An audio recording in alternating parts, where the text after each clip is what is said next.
आज हम आपको बताएंगे कि वो 7 चिरंजीवी कल की अवतार से कब और कहां मिलेंगे। जब इस धरती पर पाप बढ़ा है तब भगवान विष्णु ने अवतार लिया है और दुष्टों का नाश किया है।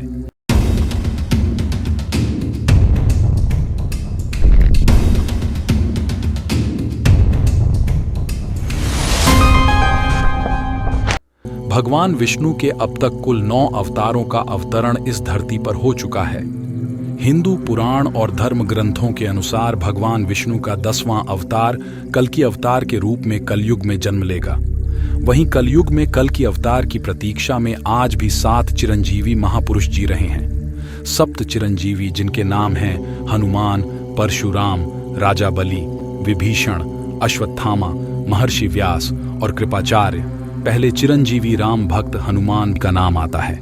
हनुमान जी को माता सीता ने चिरंजीवी होने का वरदान दिया था और भगवान श्री राम से बजरंग बली को कलयुग के अंत तक धर्म और राम कथा का प्रचार करने की आज्ञा मिली थी। हनुमान जी के जीवित होने के प्रमाण आज भी कई जगहों पर मिलते हैं। महाभारत के वन पर्व अध्याय की 151 पंक्ति के अनुसार एक बार भीम द्रौपदी के लिए पुष्प लेने गंधमादन पर्वत जा रहे थे, तब उनकी मुलाकात हनुमान जी से हुई थी। कहा यह भी जाता है कि हर 41 साल में बजरंग बली श्रीलंका के मातंग कबीले में ब्रह्म ज्ञान देने आते हैं। कलयुग के अंत में जब पाप की सीमा बढ़ जाएगी तब भगवान कल की इस पृथ्वी लोक पर अवतरित होंगे। तब बजरंग बली एक बार फिर से भगवान कल्कि के रूप में श्री राम जी के दर्शन करेंगे और तब श्री राम द्वारा दिए उन वचनों का कार्यकाल भी समाप्त हो जाएगा। चिरंजीवी महापुरुषों की लिस्ट में दूसरा नाम परशुराम जी का आता है। परशुराम जी भगवान विष्णु के 6ठे अवतार हैं। चिरंजीवी होने के चलते उनके भी प्रमाण महाभारत काल में भी दिखे थे। आपको बता दें कि परशुराम जी पितामह भीष्म, कर्ण और गुरु द्रोणाचार्य के गुरु भी थे। तीसरे चिरंजीवी राजा बलि श्री हरिभक्त प्रहलाद के वंशज थे। उन्होंने अपने बल से तीनों लोकों को जीत लिया था। इसके साथ ही उनको बहुत बड़ा दानवीर भी माना जाता है।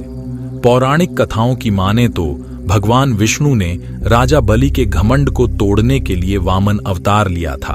एक बार श्री हरि राजा बलि के यज्ञ में शामिल हुए। यज्ञ के दौरान ही सभी ब्राह्मण अपने लिए राजा बलि से कुछ न कुछ दान मांग रहे थे, जो राजा बलि उन्हें दे भी रहे थे। तब वामन देवता की बारी आई तो उन्होंने सिर्फ 3 पग भूमि राजा बलि से मांग ली। तब राजा बलि और उपस्थित सभी ब्राह्मण हंस पड़े। राजा बलि ने कहा कि आप अपने छोटे छोटे पैरों से कितनी जमीन नाप पाएंगे और कुछ मांग लो। लेकिन वामन देवता अपनी मांग पर डटे रहे। तब राजा बलि ने कहा, जहां आप चाहो 3 पग जमीन ले लो। तब वामन देवता ने अपना विराट रूप धारण कर लिया और एक पग में देवलोक और दूसरे पग में पृथ्वी और पाताल लोक नाप दिया। इसके बाद उन्होंने कहा कि तीसरा पग कहां रखूं? राजा बलि ने अपना सर आगे कर दिया और वामन देवता ने राजा बलि के सिर पर पैर रखकर उन्हें पाताल लोक भेज दिया। चौथे चिरंजीवी विभीषण प्रभु राम के अनन्य भक्त थे। जब लंकापति रावण ने माता सीता का हरण कर लिया था, तब विभीषण ने अपने भाई रावण को काफी समझाया था कि भगवान राम से शत्रुता ना करे।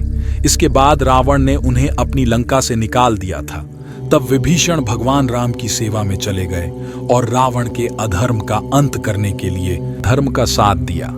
यही कारण है कि भगवान श्री राम ने विभीषण को चिरंजीवी होने का वरदान दिया था, जो कि आज के युग यानी कलयुग के अंत तक जीवित रहेंगे।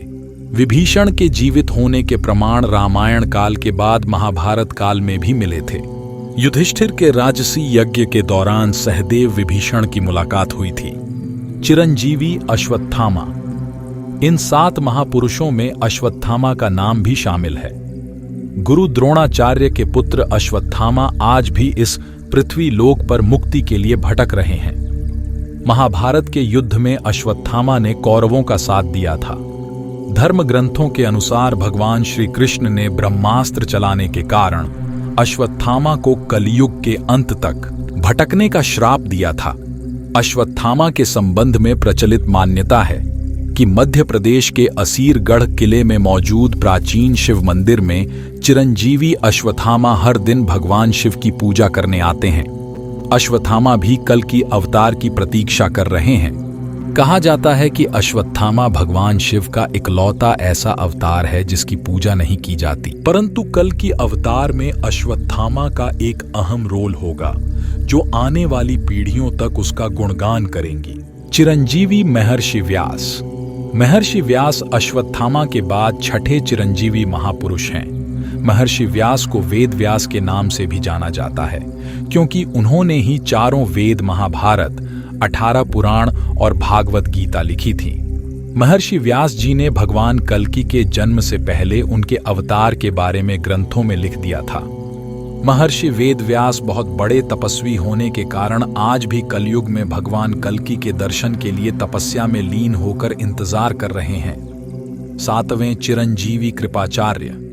कृपाचार्य कलयुग के चिरंजीवी महापुरुष हैं। ग्रंथों में उनको 7वें चिरंजीवी के रूप में बताया गया है। कृपाचार्य अश्वत्थामा के मामा और पांडवों और कौरवों के आचार्य थे। भागवत के मुताबिक कृपाचार्य की गणना सप्तऋषियों में की जाती है।